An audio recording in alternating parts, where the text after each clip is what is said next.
Persib akhirnya memenangkan laga away kemarin waktu lawan Arema FC. Persib menang dengan skor 1-2. Kemenangan away pertama setelah sebelumnya kalah dari Persijap dan juga hanya imbang lawan PSIM Yogyakarta. Laga sendiri awalnya Persib menguasai pertandingan, tapi satu peluang dari Arema menghasilkan gol. Persib tertinggal 1-0. Lalu Persib membalas di awal babak kedua melalui gol dari William Barros. Dan terakhir di menit injury time babak kedua, Federico Barba mencetak gol melalui corner. Secara pertandingan ada beberapa hal menarik dari sisi Persib yang bisa kita bahas. Kita mulai dari starting line up. Jadi di pertandingan kemarin, Bojan Hodak menggunakan formasi seperti biasanya ya, 4-2-3-1.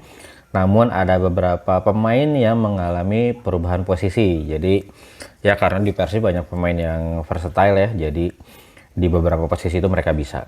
Di posisi penjaga gawang masih diisi oleh Teja Paku Alam. Jadi sejauh ini masih memuaskan buat Bojan Hodak. Jadi kuota pemain asingnya itu semuanya dipakai buat non kiper karena Teja sendiri masih bermain dengan cukup baik.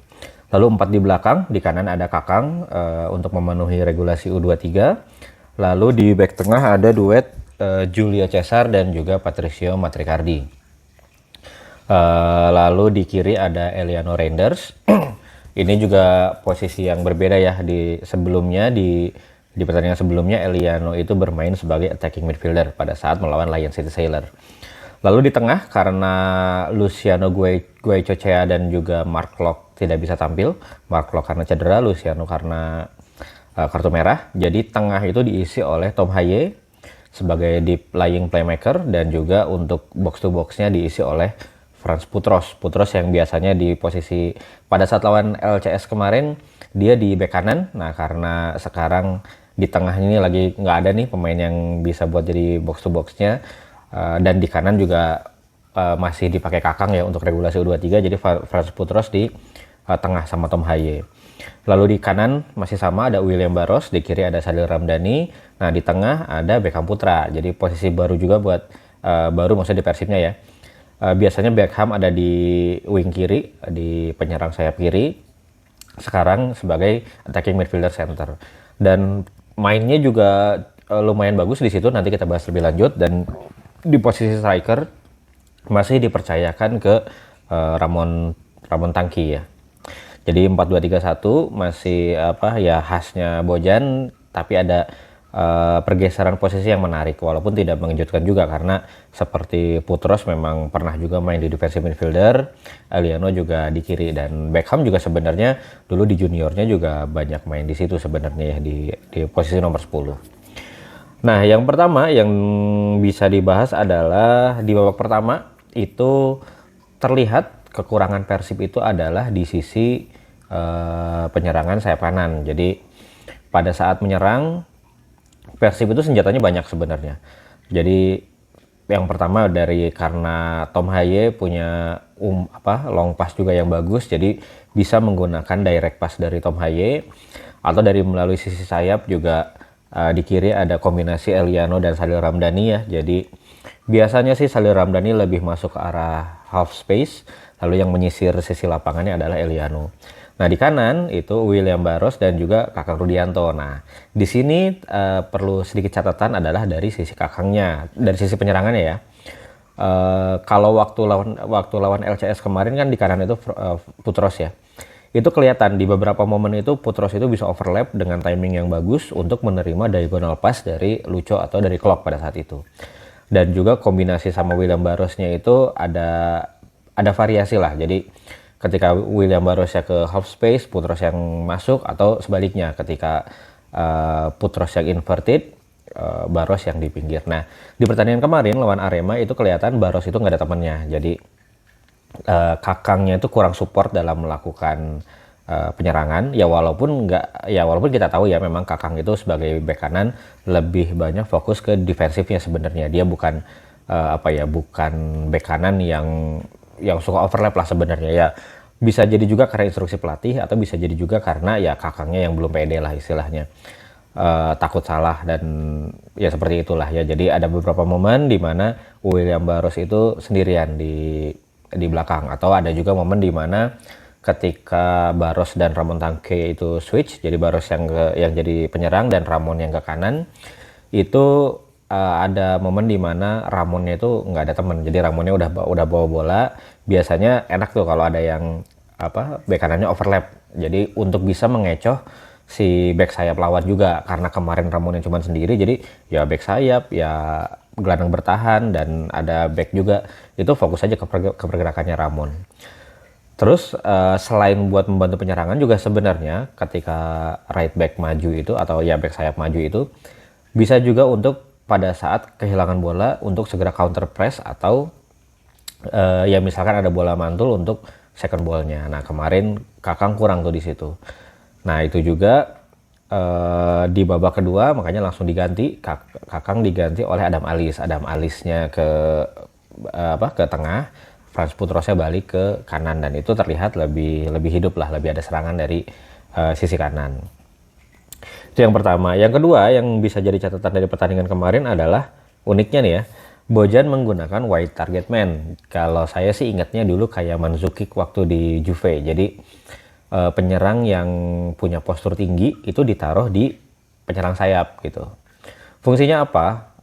Tujuannya apa? Jadi dan terlihat ya dari pertandingan kemarin.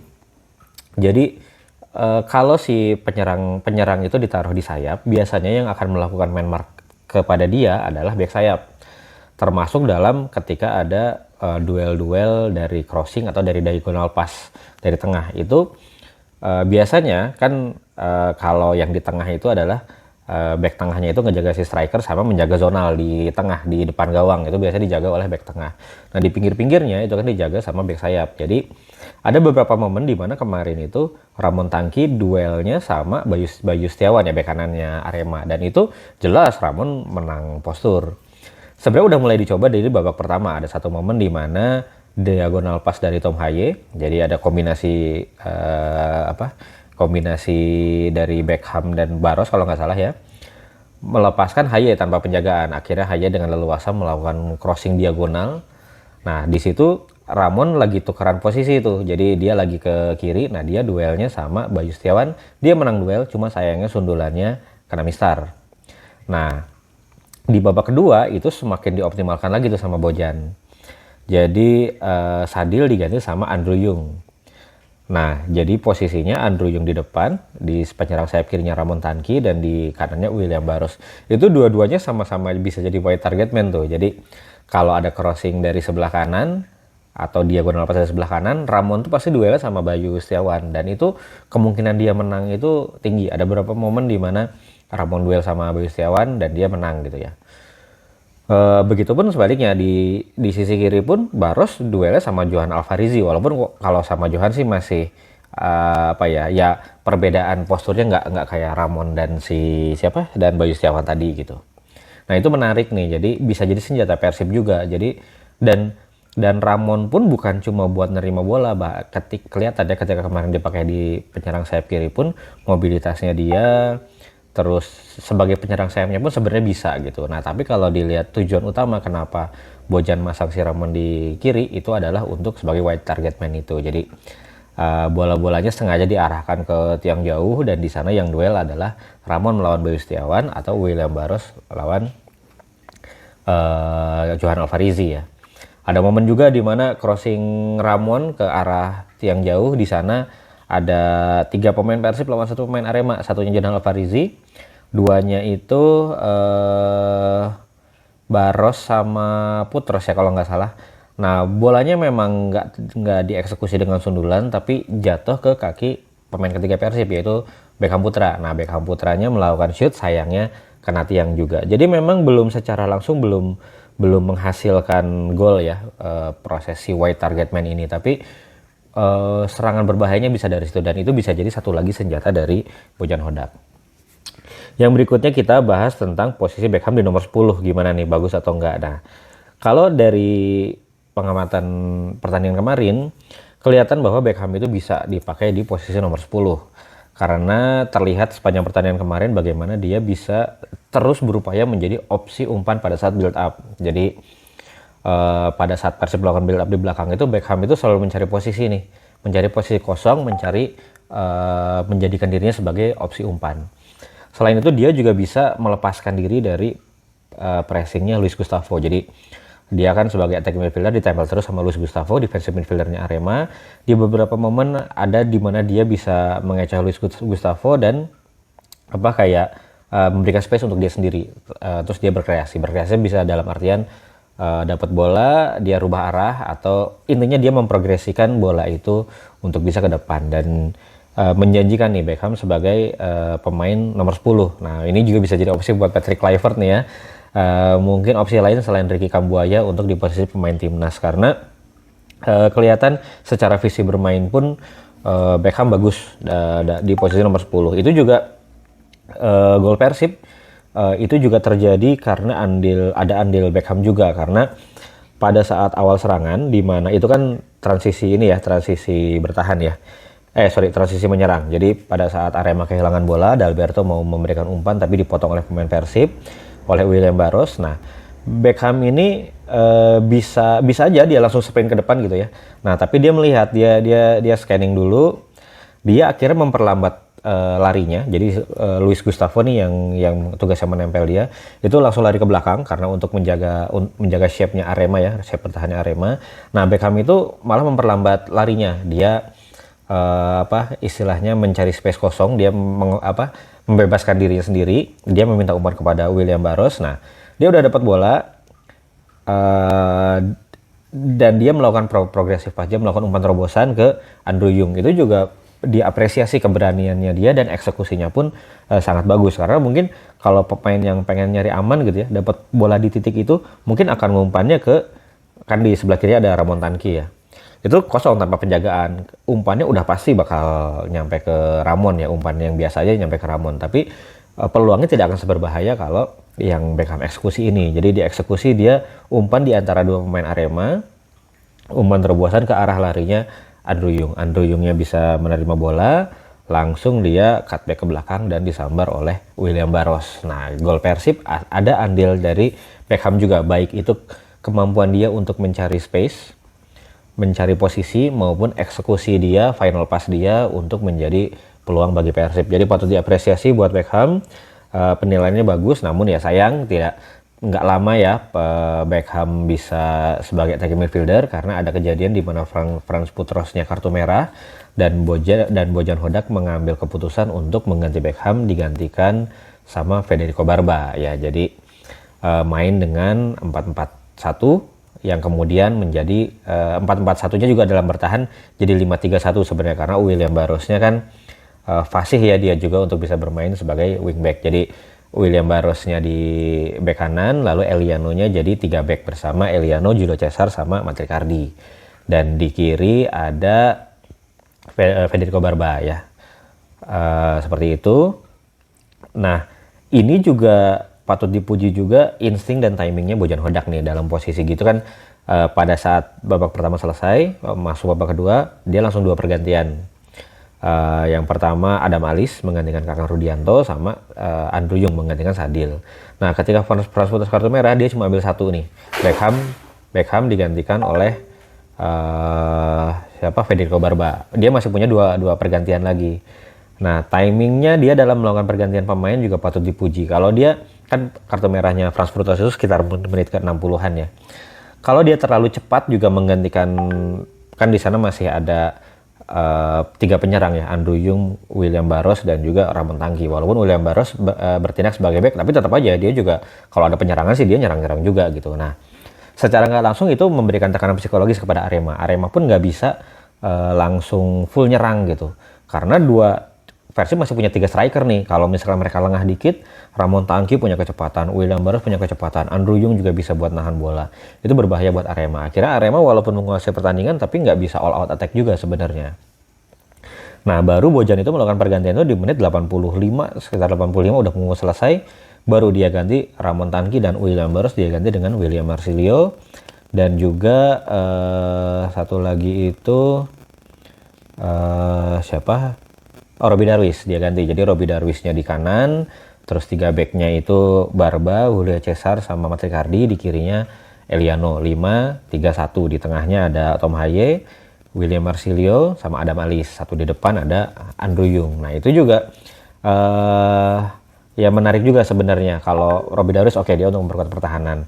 Sebenarnya pergantiannya tuh tadi bisa jadi antara William Marsilio atau Berginho ya, karena di posisi seperti itu sebenarnya mungkin Berginho bisa lebih cocok karena Berginho itu pemain yang bisa melakukan, istilahnya dia dapat bola itu bisa maju sendiri ke depan lah gitu, dengan kemampuan dribblingnya, kemampuan tekniknya. Jadi untuk menyerang itu nggak butuh banyak orang. Berginho sendiri pun mungkin bisa gitu ya untuk bisa progresi ke depan dan kombinasi sama Andrew Yung. Tapi yang dipilih adalah William Marsilio ya. Mungkin ada sisi bahwa dia ngelawan mantan klubnya nih, ingin melakukan pembuktian, dan itu ya terbukti berhasil ya. Jadi pada saat Persib dapat peluang di akhir di injury time babak kedua berupa corner, diambil oleh William dan disundul oleh Federico Barba. Jadi menarik sebenarnya permainan Persib kemarin, ada banyak hal positif yang bisa diambil ya, apalagi alhamdulillah berakhir kemenangan juga ya walaupun dengan 10 pemain. Tapi tetap ada catatan terutama di sektor defense. Nah, terlihat di sektor defense itu beberapa kali sebenarnya back-backnya itu kesulitan dalam menghalau umpan-umpan yang arahnya itu ke half space di dalam kotak penalti.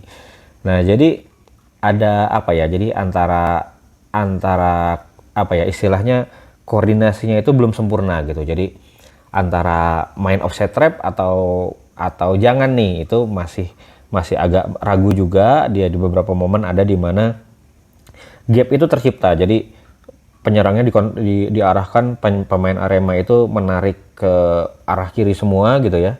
Di kanan cuman ada Kakang doang yang melakukan man mark ke Paulinho. Nah, di situ bisa dimainkan, ada gap di tengah antara Kakang dan back-back yang lain, itu bisa dimanfaatkan oleh Arema. Untungnya eksekusi terakhir dari Alvarizi-nya kurang sempurna gitu. Jadi padahal di situ si Dalberto-nya juga udah ini nih, sengaja dia meng-offside-kan diri biar posisi lari dia tuh lebih depan daripada pemain Persib. Jadi Alvarizi-nya nggak offside, dia bawa bola sampai ujung kotak penalti, baru tadinya mau cutback ke Dalberto, dan Dalberto memang di posisi lebih depan daripada pemain Persib, dan kalau cutback kan nggak offside ya. Tapi untung aja umpannya lebih mendekat ke Teja di peluang yang itu. Jadi kelihatan banget kemarin ada beberapa direct pass-nya dari Arema itu yang bisa langsung masuk ke kotak penalti gitu. Jadi antisipasi dari back-back Persibnya itu masih perlu ditingkatkan. Jadi seringnya juga fokus ke bola gitu ya, tanpa melihat pergerakan lawan. Nah, pemain depan Arema juga cerdik nih.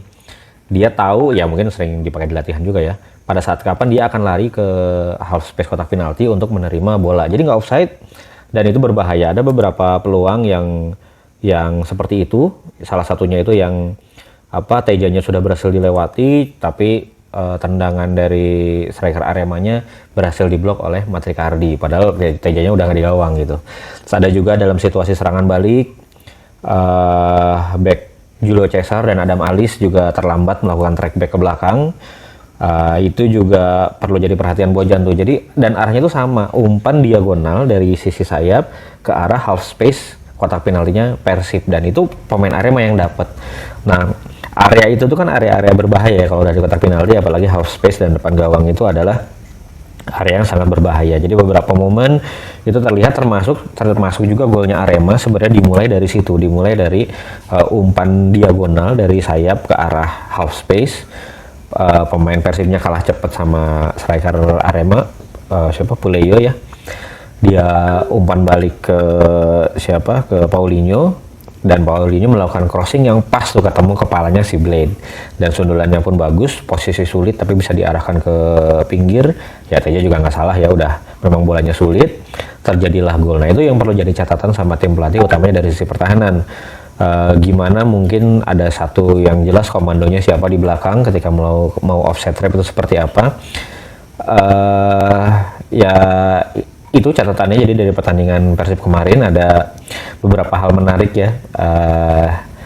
Yang pertama itu, dan yang utama sih yang paling menarik, yang white target man itu ya, gimana senjata baru lagi Persib nih, Ramon ditaruh di pinggir, William Barros di kanan.